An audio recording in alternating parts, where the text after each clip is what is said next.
My job today is to kind of just introduce people as they come on up and tell our story and honor our veterans. So I'm pretty sure you didn't want to come here and listen to me talk. I have other people with way more important things to talk about than me. So without further ado, I'm going to welcome up Mr. Jim Williams from the Veterans of the Park.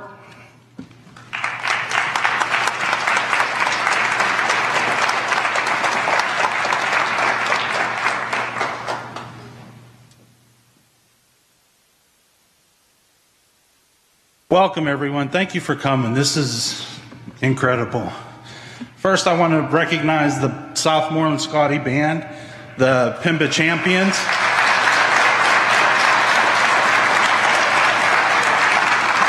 They do an incredible job all year, and I can't say enough good things about them. If you've ever seen them perform, you'll totally understand what I mean. Today's about veterans, as you can understand. We are a small community, but if you ever go to the cemetery and look at Memorial Day, there are flags everywhere. This community has done their part for this country like not many others have. So we don't only honor the ones that have passed and came before us today, but we're here to honor all veterans. Veterans Day is for those that are still alive, still serving and with us. And this is what this is all about for us.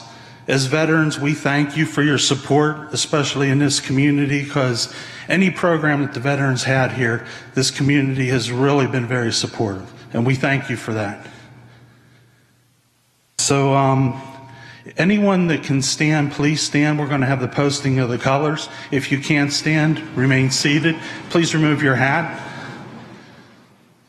I'd like to introduce Abby Fry and Larry Kessler, who will be posting the colors.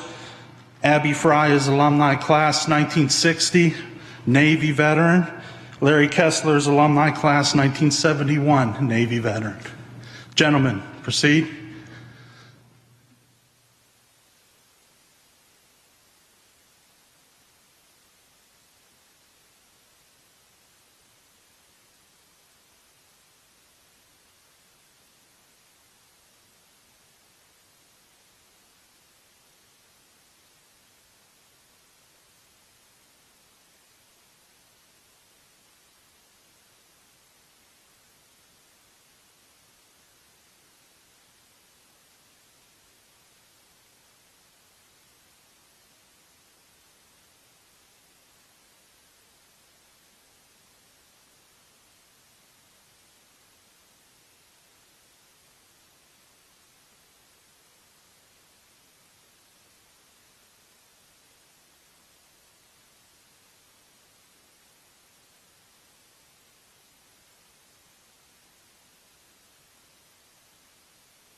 I'd like to introduce Mr. Kevin Bundridge.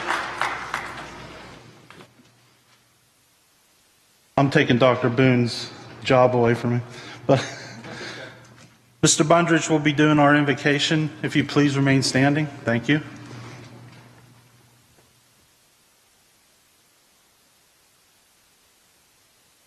Good morning. For a people who have been through a lot in life, nothing is more closer and brings them closer than a message from the word of the Lord.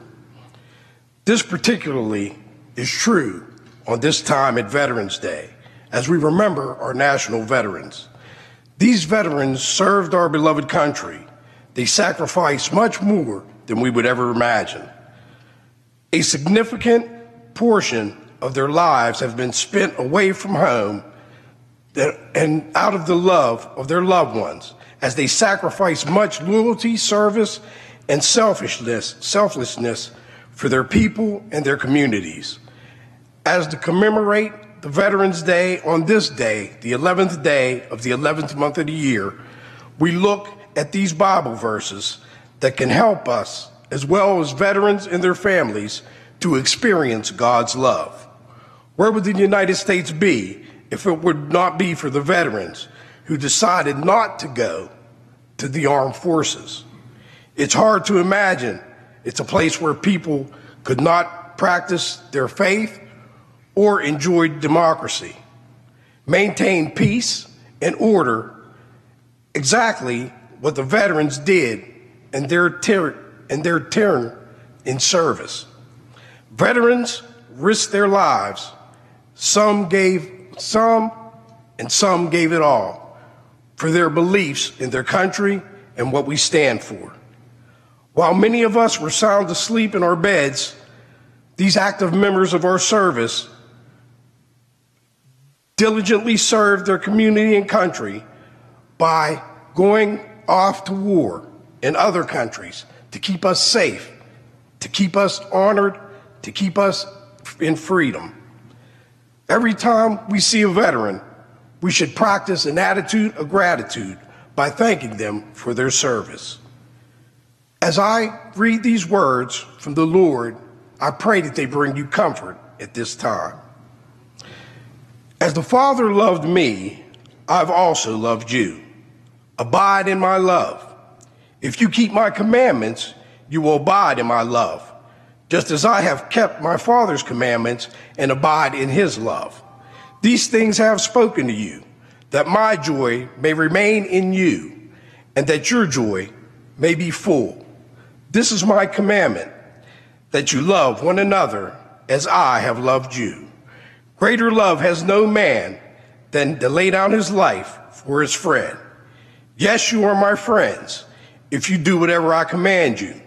No longer do I call you servants, for a servant does not know what his master is doing. But I have called you friends, for all things that I have heard from my Father, I have made known to you.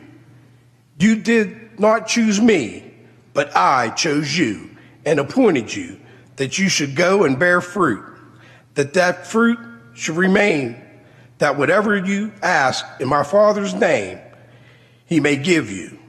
These things I command you, that you love one another. Let us pray. Heavenly Father, we come before your throne of grace this morning, thanking you for those veterans that sacrificed their lives and sacrificed their time in honor of their country. We thank you for their sacrifice of being away from their families. We thank you, O Lord, for watching over their families as some returned and, Father, as some have gone on to be with you. We just thank you for their dedication, for their life of service. Father, we just ask that you would continue to watch over us in its times of turmoil in this lost and broken world. We pray that you would cover our veterans here and those that are abroad, and keep them nestled close to your bosom as we remember them here as they continue in their service. In Jesus' mighty name I pray, amen.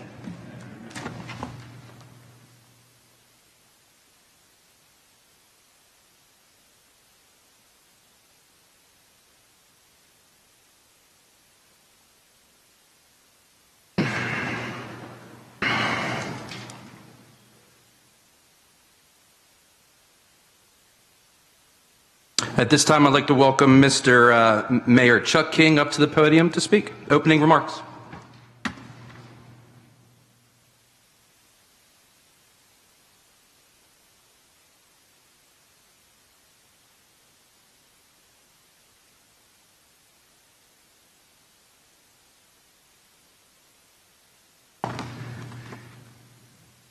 Good morning. I'd like to thank the Veterans Committee for inviting me. You know, there's not enough words in a dictionary. Every Memorial Day and every Veterans Day, I try to find something appropriate. And I really can't besides saying thank you in honoring our military men and women, past and present, and also the families. My father was in World War II. My brother shot in Vietnam. And I know the sacrifices that families make as well. So I honor you and thank you. Again, there's not enough words to thank you. The Veterans Committee, if you see downtown the flags, every Memorial Day and Veterans Day, they put those up. The Veterans of all, we're so proud to have that. And the committee, Larry Kessler, Jim Williams, and Bob Stern, Dave Mates is involved. I sincerely thank these people. Without them and volunteers, we wouldn't have the flags or the wall, and they do it unselfishly. But again, thank you for inviting me. And again, there's not enough words to thank our military men and women. Before I step aside, if every man and woman would raise their hand that served, I'd like to honor you personally. Just raise your hand, please, so that we can honor you. Thank you.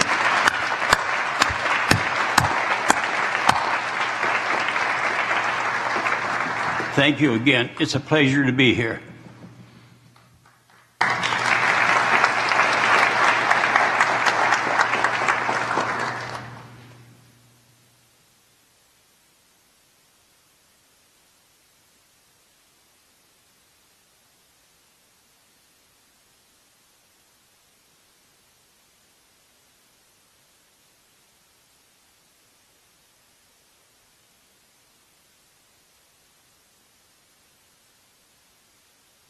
At this time, we'll have a music selection from our marching band.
Great job, guys.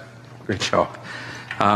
The theme for today is, we're giving thanks and the support.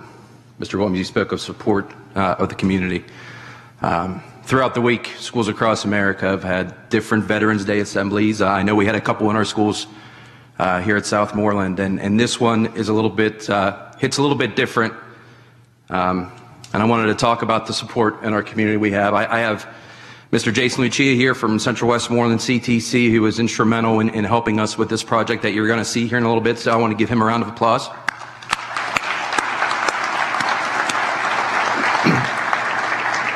I know Senator Pat Stefano had a prior engagement before this in Perryopolis, so he sends his regrets for not coming. I saw Commissioner Doug Chu in attendance here, so thank you for coming out. Let's give him a round of applause.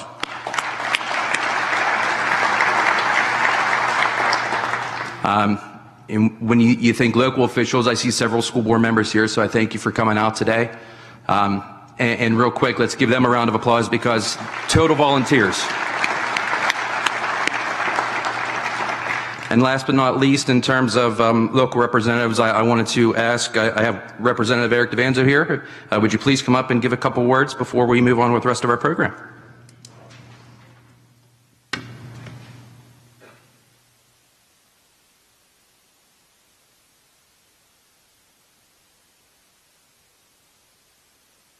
Good morning, everyone. I will be brief because I am not a veteran, and this day isn't about me. It's about the veterans here who served and their families that sacrificed for today. So the veterans in the crowd, I thank you. Your family, I want to thank you for your sacrifice as well. And one of the things that I ran on was the fact that we do not respect our veterans. And I was sitting there thinking one day, how do we get our next generation Americans involved with our veterans and the sacrifices that they made? Ronald Reagan once said, and I'm not going to quote it exactly, but freedom is not passed on from generation to generation. We must stand, fight it, and we must defend it. And when you're sitting there thinking about those words, how true is that? But let's think about this of the CTC students that assembled the frames that put that woodwork together, seeing their grandfather's name on it, their parents' name on it. What an inspiration for them, isn't it? Hey, I could be the third generation on that wall.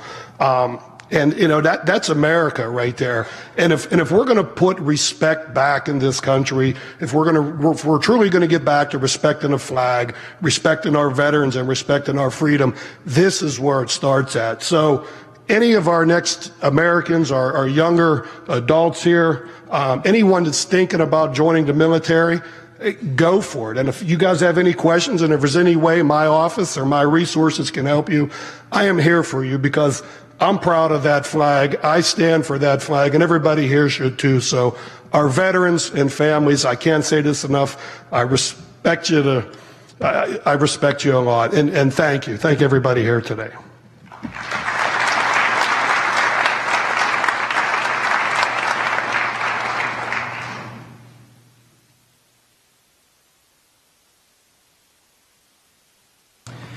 At this time, I'd like to ask Mr. Williams to come back up in recognition of Armistice Day.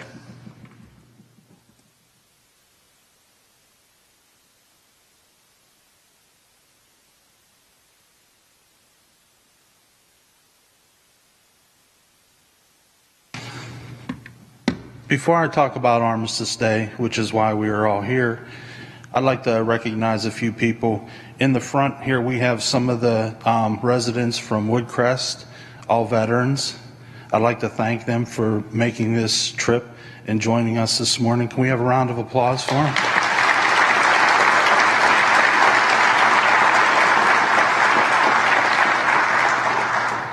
One of these veterans is Mr. Bob Percy. I don't know who all recognize that name, but he was very significant in my high school days. Anybody that took Mr. Percy's class will definitely recognize him. One of the first things he asked me when I seen him, it was a while back, he says, "Are you still following the stock market?"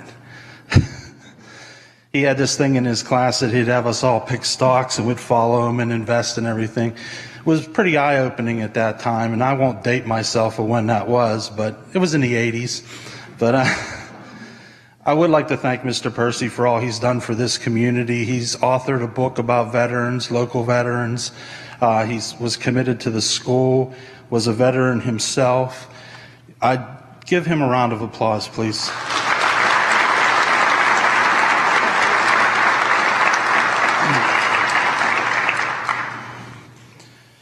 Just a couple more notes, a little bit about the wall. Currently, we have 223 names on that wall.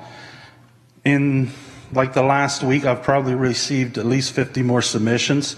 So it'll probably balloon after this a little bit, I expect.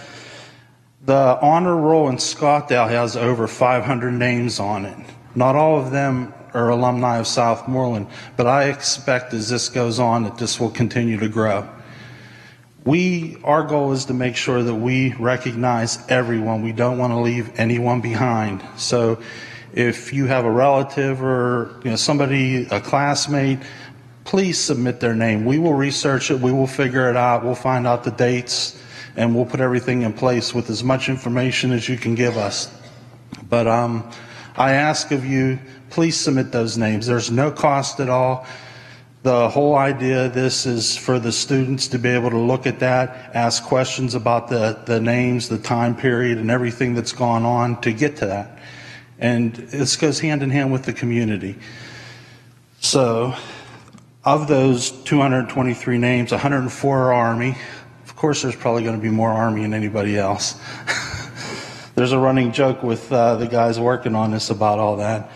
We have 26 Marines, 42 Navy, 50 Air Force, and 1 lone Coast Guard.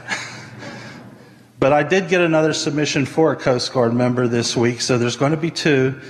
And I'd like to know who's going to be the first for the Space Force. We currently have no one on there, but I'm sure within the next so many years that somebody in this school will step forward and join that branch of service. Armistice Day. Armistice Day was later known as Veterans Day in the United States. It's commemorated every year on 11 November to mark the armistice signed between the Allies of World War I and Germany at Champagne, France, at 5:45 a.m. for the cessation of hostilities on the Western Front of World War I. The funny thing about it is they signed this at 5:45, and the truce was supposed to start at 11 a.m. Well, according to some of the scholars and that and research of the people that were there, that actually didn't happen till nightfall. So the battle continued. So when we recognize this day, we think about, it was initially set up to honor the dead from World War I. After World War I, they said there would never be another war, but we were wrong. Hostility in that in the world reared its ugly head again, as it has several times since then. But this was the most devastating thing that the world has ever experienced as far as loss of human life and brutality that man took upon man in some of these campaigns. It was known as trench warfare. And if you ever read about it or look into it, I just can't even fathom and or imagine what these men went through. It's incredible. And they volunteered, which makes it even more incredible in this day and age. So, they're known as the greatest generation, and them and the World War II veterans, and without doubt, they really were.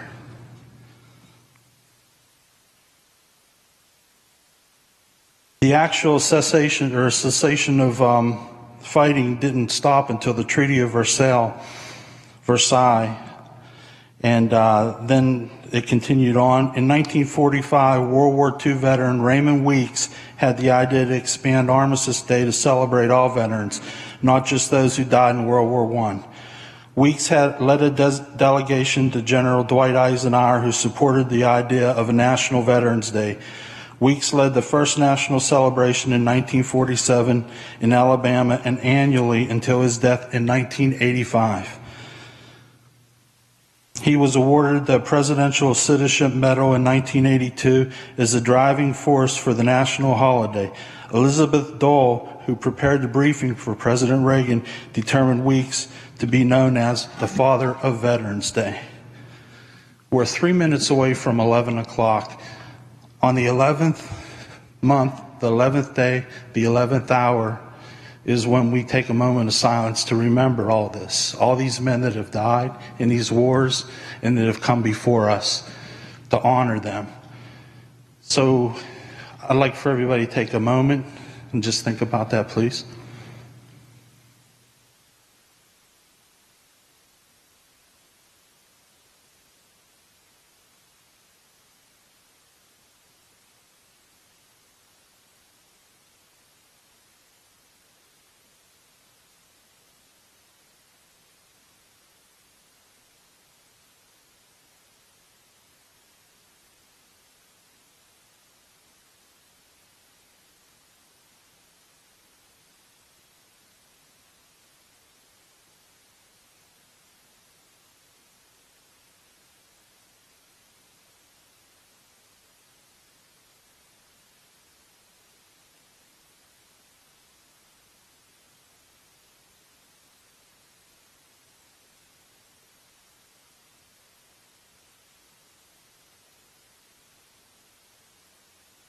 Again, I'd like to thank everybody for being here today.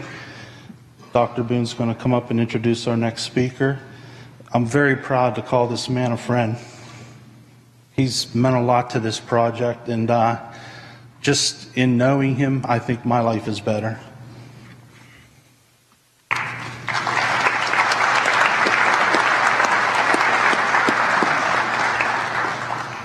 I mean, I can't really beat that introduction there, Mr. Williams. So at this point, I'd like to introduce Mr. David Mates. Come on up.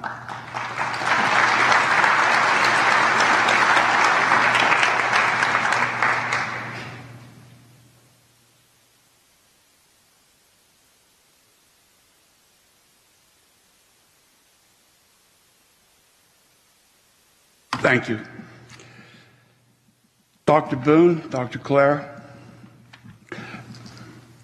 Mr. Krofcheck, Mrs. Colbank, Mayor King, Mr. Williams, Mr. Kessler, Mr. Stern, distinguished guests, faculty, staff, students, and members of the community, good morning.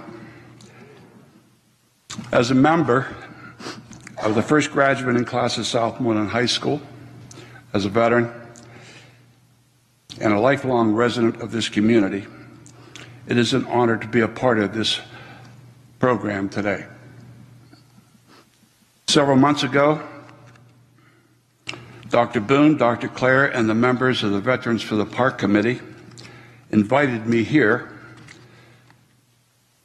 and shared an overview of the concept that they planned on using to create the Veterans Wall of Honor. They also invited me to contribute artwork that would complement the wall. Gentlemen, thank you for including me in this project. I've been a craftsman for many years, designing different pieces of art, primarily made of wood. From the very first piece that I completed years ago, it has always been important to me that the materials and the methods I used had as much meaning as my chosen subject did. The piece that I have presented for the wall was made with that in mind. The wood came from trees that grew near here. When first harvested, that wood made a home for one family and a barn and a blacksmith shop for another family that settled in and became a part of our community. That can be authenticated as happening in the mid-1800s. The wood was donated to me by the current landowners who salvaged and preserved it years ago when they began to upgrade the property. To me, that added a touch of local history and a sense of community ownership to the artwork. The methods I used to finish the wood also add historic richness because they are in line with the methods that would have been used in that time era. In other words, the paints were developed from powders and pigments, oils and shellacs to achieve the colors that I wanted. Also, I applied 18-karat gold leaf to the hand-carved letters using the same techniques as craftsmen back then would have. As you will see when you visit the wall, I chose the American flag for the basis of my work. It was an easy decision because the flag is a source of pride, fellowship, and identity for all of us, but especially veterans, as it represents the sacrifice by those who served under its colors. It was also a way to express that since the birth of our nation, during peace and in time of war, the sight of our flag has assured friends and served notice to foes that democracy lives. I have shared what inspired my work, what materials and methods were used to bring it to life. So now I would like to come full circle, explaining the basic elements of how the design came to look like it does and why. The main focus was the wall and its purpose. Keeping that in mind, it was a simple process. I borrowed lines and shapes from a design I created maybe 25 years ago and rearranged them until I achieved a visual image that conveyed the message I had in mind. Then it all came down to choosing between etiquette or symbolism.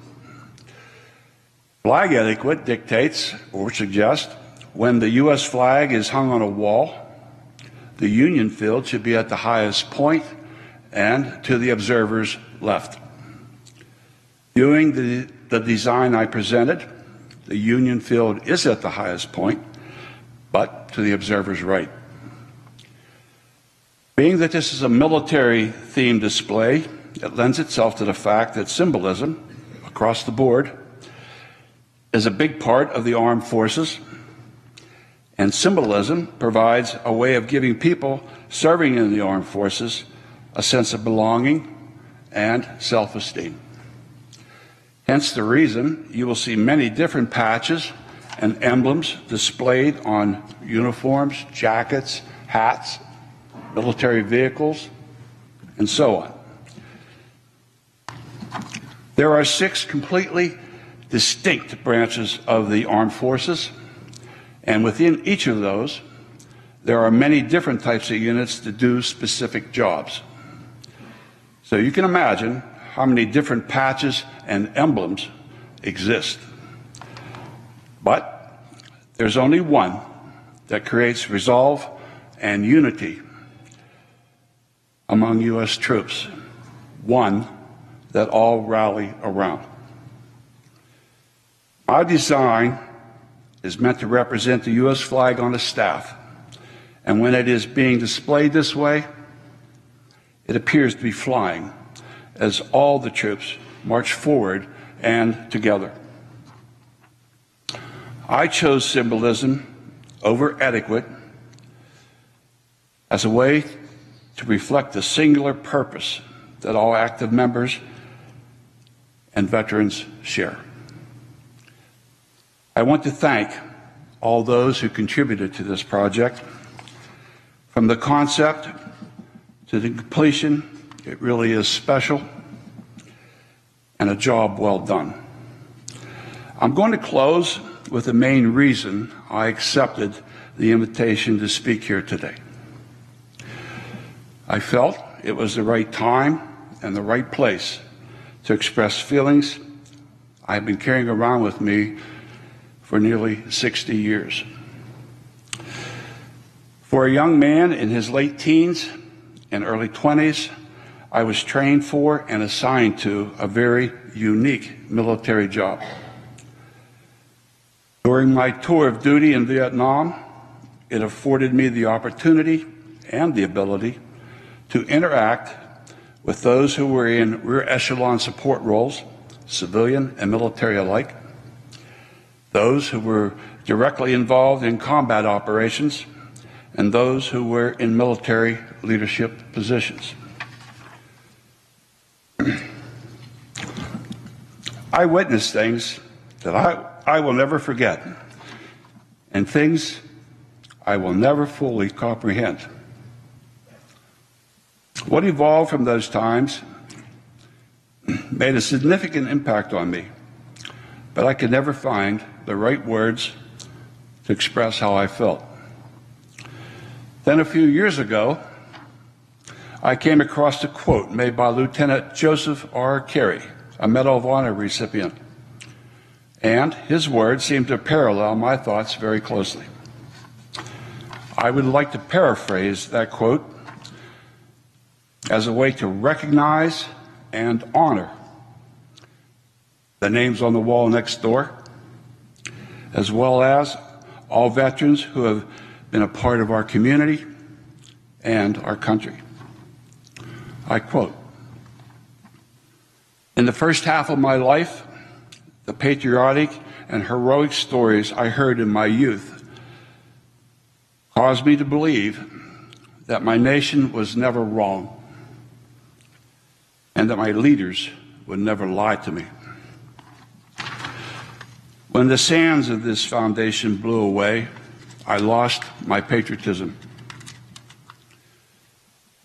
I discovered that none of us can isolate ourselves completely from the force of decisions made by those in power. I made myself a promise not to forget that governments and wars are not what slogans, propaganda, and childhood fantasies have taught us to believe. In the second half of my life, I rebuilt that foundation on something sturdier.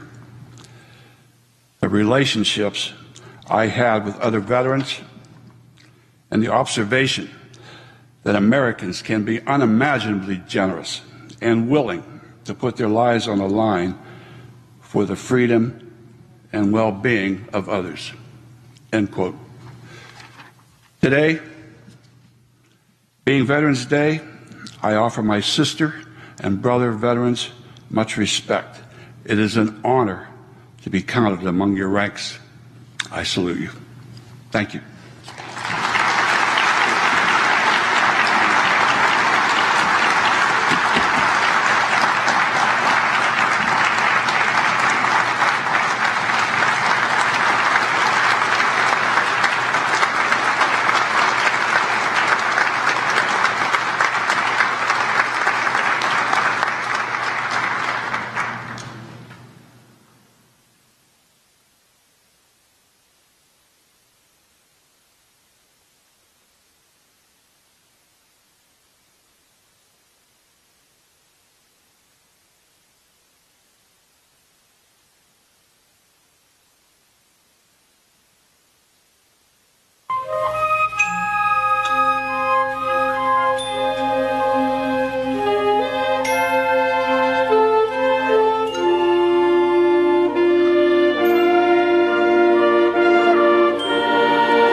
Once again, thank you, Ben. Great work.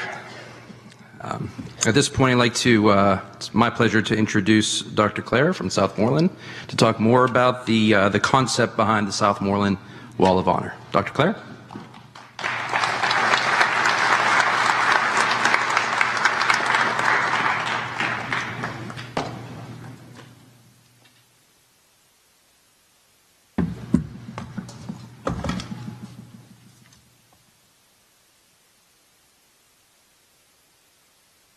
Greetings, honored guests and friends. This morning, we recognize our servicemen and servicewomen and their dedication to our community and country. Veterans, we take this opportunity to thank you for your service, your commitment, and for your attendance here today as we mark the culmination of a project that means so much to each of us. It is a privilege to share this journey with you.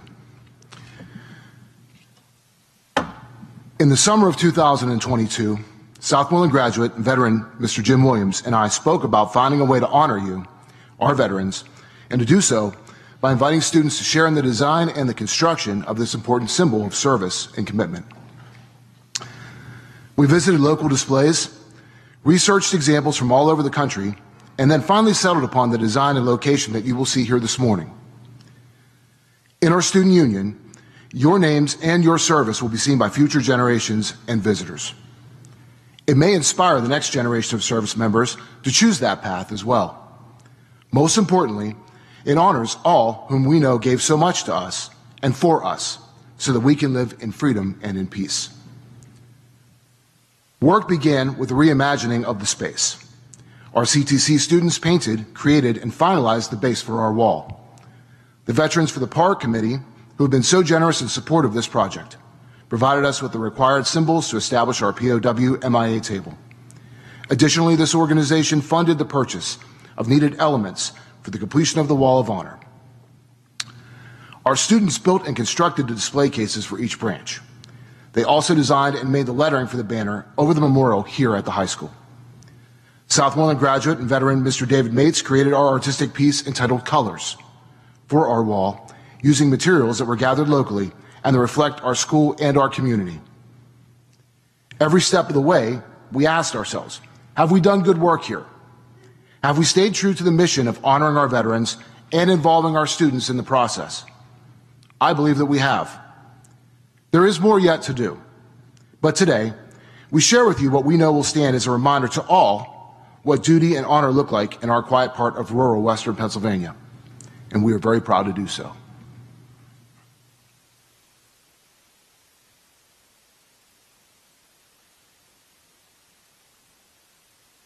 Excuse me.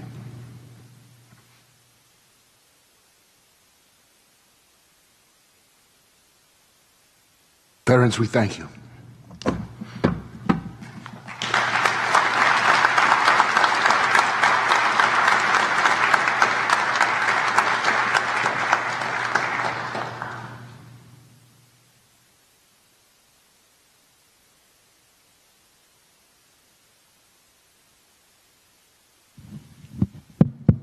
At this point, we're going to hand it over to the veterans. This is a Veterans Day assembly. If there are any veterans in the crowd that would like to say anything, I'd be more than happy to come over, give you a mic, and give you some time here. So if you'd like to say something, raise up your hand and I'll come get you.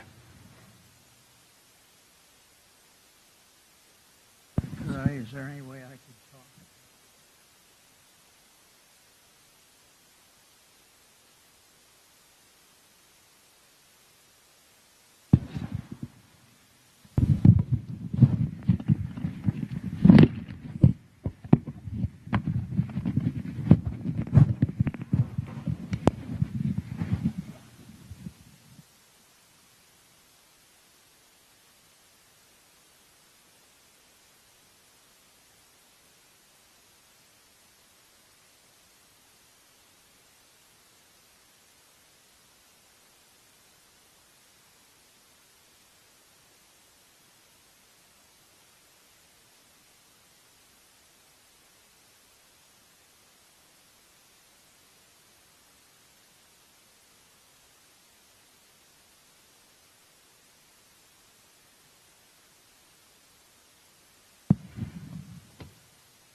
I'd say it's been about 30 years since I was able to contact you folks in an educational environment.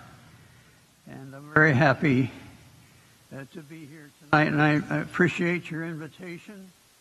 As veterans, I do want to mention right away one of our outstanding veterans that's out at Woodcrest, and his name is Fran Leeper. He's in a wheelchair right here. He's 98 years old. He spent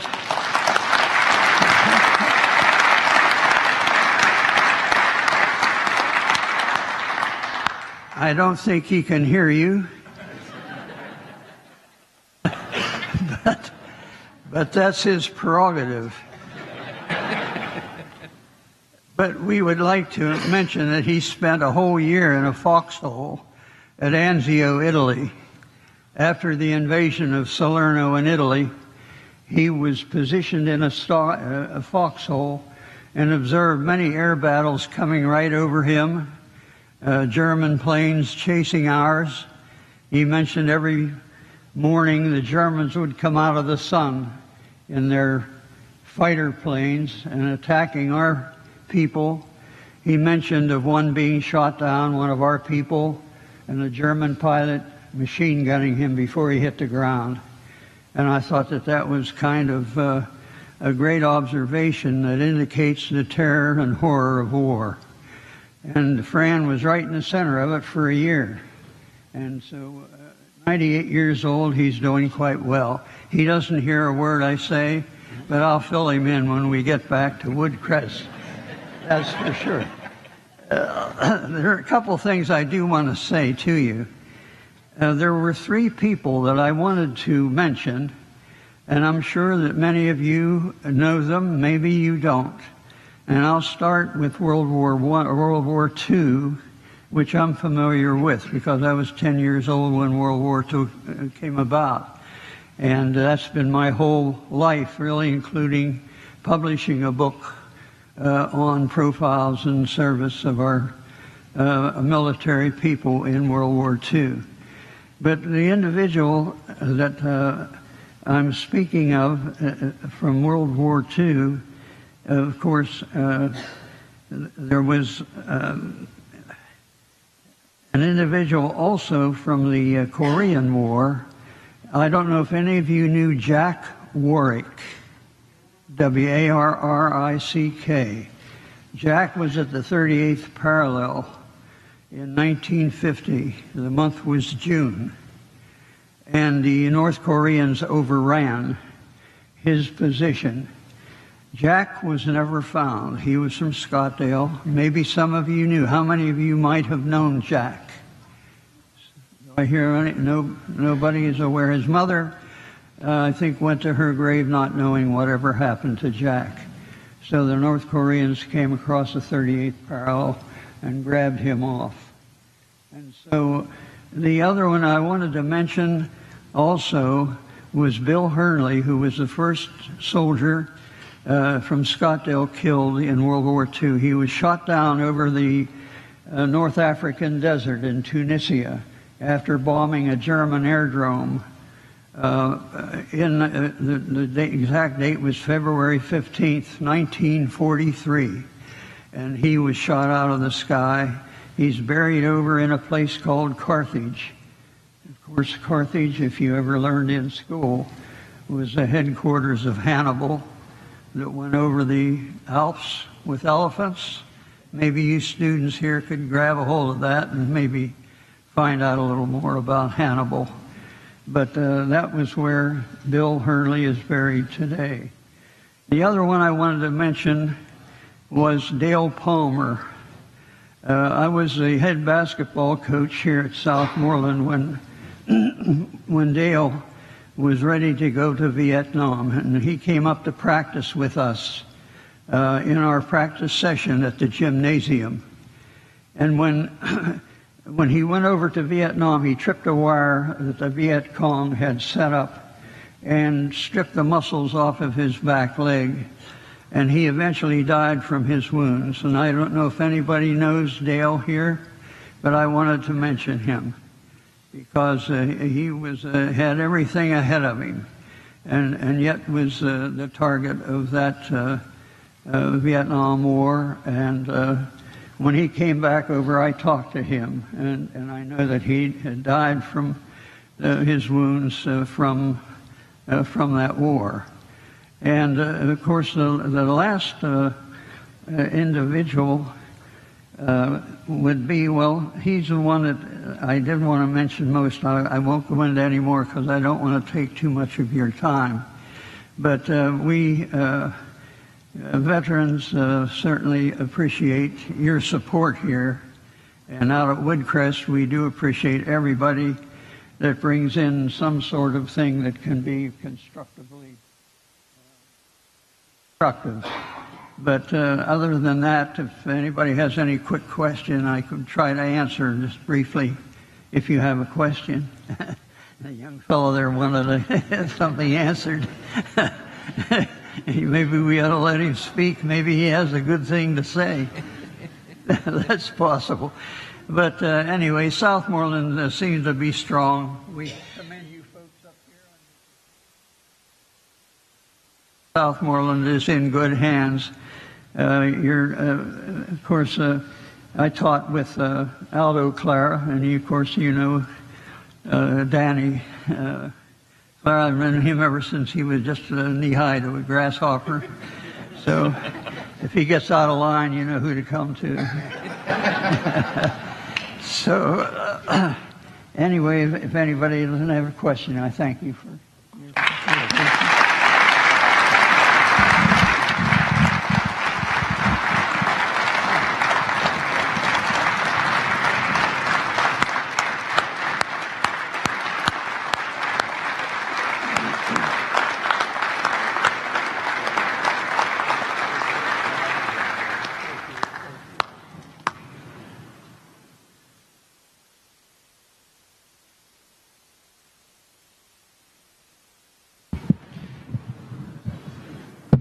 Tell you what, that would be a hard act to follow. I'm not going to try to follow that.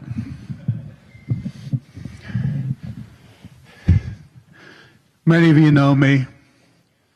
Greg Kiefer, United States Marine Corps. Mayoral.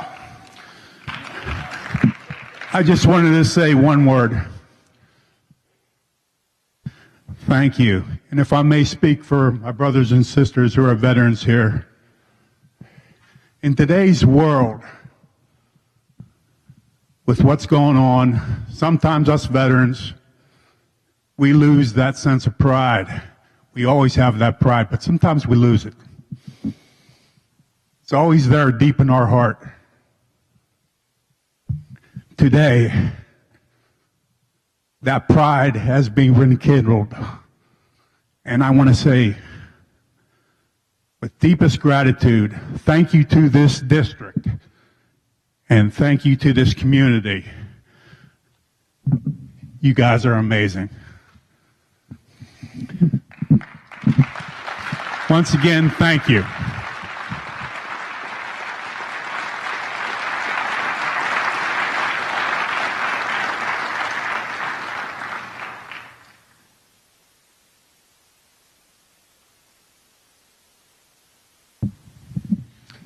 My name's Fred Street. Like Dave, I was in the first graduating class of 1965. And before I even graduated, I had made up my mind. I had a college scholarship, but I turned it down because I had made up my mind I was going into the Navy. And in April, before I graduated, I enlisted. And after I graduated, I went. And I served 4 years. In boot camp, they said, "How long are you in for?" And I said, 20 years. 4 years later, I decided I wasn't going to stay 20 years. I got out and I went into the state police, and I always had a soft spot for the Navy. And then my brother, who stayed in active duty, came back to Greensburg as a recruiter. And lo and behold, the next thing you know, I'm joining the Navy Reserves. And I ended up spending 28 years altogether. I spent 4 years active, then 20 years reserve, and then after 9/11, I spent 4 more years active. The strangest thing I ever had happen to me was the first time somebody said thank you for your service, and that was like 2002. Because prior to that, as those of us who were in during Vietnam knew, nobody ever thanked us for our service. Sometimes we got spit on. We were very often shunned, and it was not a pleasant thing to do. And the first time somebody said thank you for your service, I almost fell down. Nowadays, we say thank you to your service for all the veterans. And I just read an article in the Navy Times yesterday that said the young veterans do not like to be told thank you for your service. They would rather you say to them, thank you for my freedom, which I think is way more appropriate, because without the veterans, without the military, we would have no freedom. So when you see a veteran, you can say thank you for your service, or if it's a young veteran, say thank you for my freedom, because without the veterans, we wouldn't have any. And that's all I have to say. Thank you.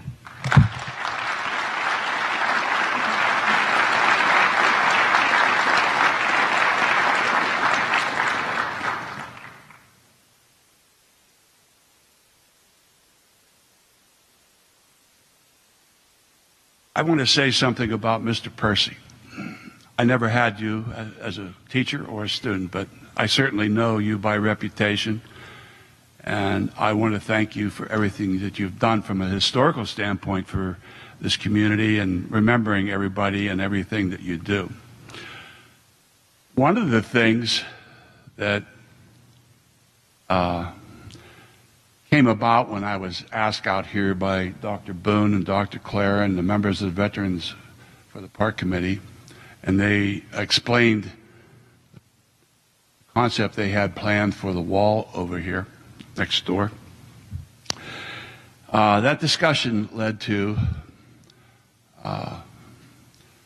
having students and veterans unite and take it to another level. And I had this happen because of Mr. Percy.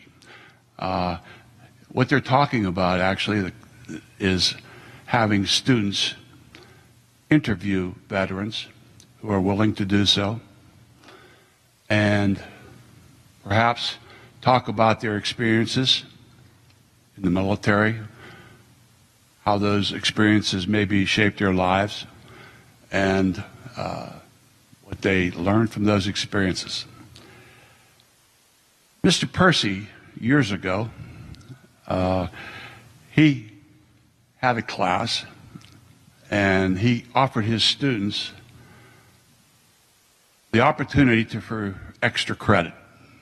So he gave each of them, one at a time, of course, he gave each of them a tape recorder, an old reel-to-reel tape recorder, and said, if you know anyone who is a veteran, I want you to go out and see if they'll talk to you and interview them, record what they are willing to tell you. So a cousin of mine, student of his, took him up on that and interviewed my father-in-law, who was a member of the Parachute Infantry Regiment, 101st Airborne Division. And he and his unit jumped behind enemy lines on the pre-invasion of D-Day.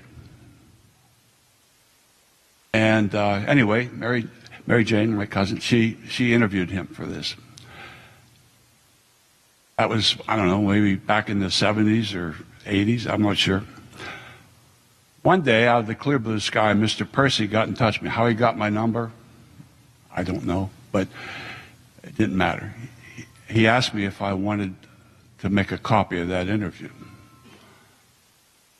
course I did. And anyway, he presented me this tape.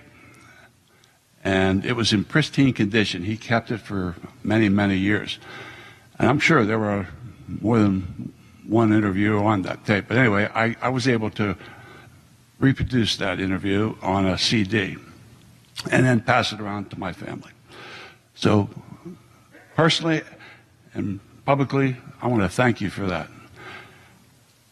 And I'm hoping, really am, because, you know, you see these names over here on the wall, and that certainly is special. But even more so if, you know, the students and the veterans can get together and do something like that, that wall will become more than a way to recognize veterans, but it'll become a history lesson. And I hope that's what happens. But again, Mr. Percy, thank you.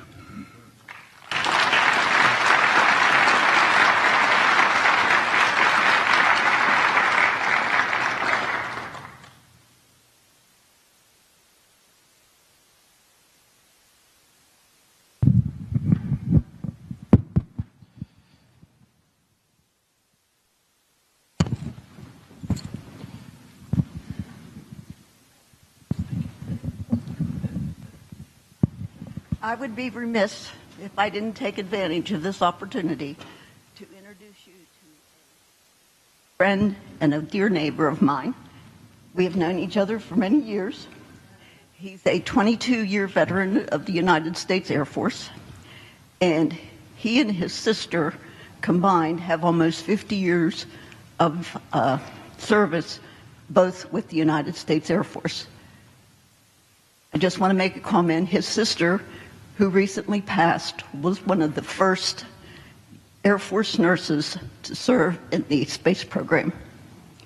And it's with great honor that I introduce you to Mr. James Barron.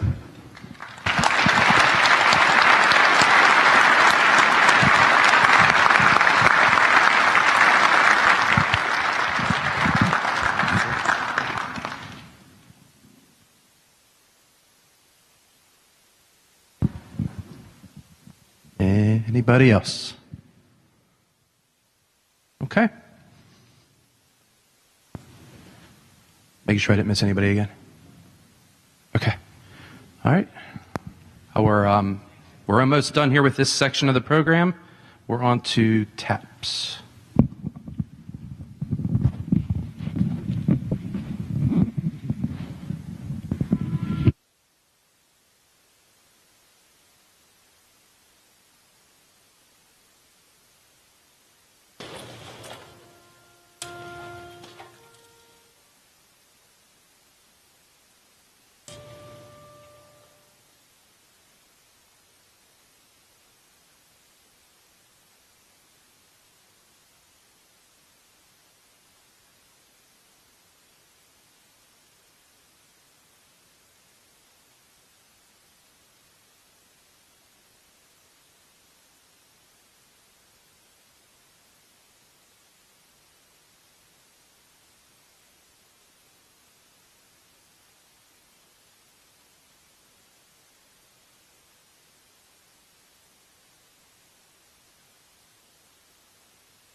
Once again, I thank you all for coming so far today. This concludes this portion of our program. I want to thank you to those speakers who made this what it is. I really thank you. This has been an outstanding event so far. At this point, I invite you all to come into our Student Union Library to see the unveiling of our Southmoreland Wall of Honor. Thank you.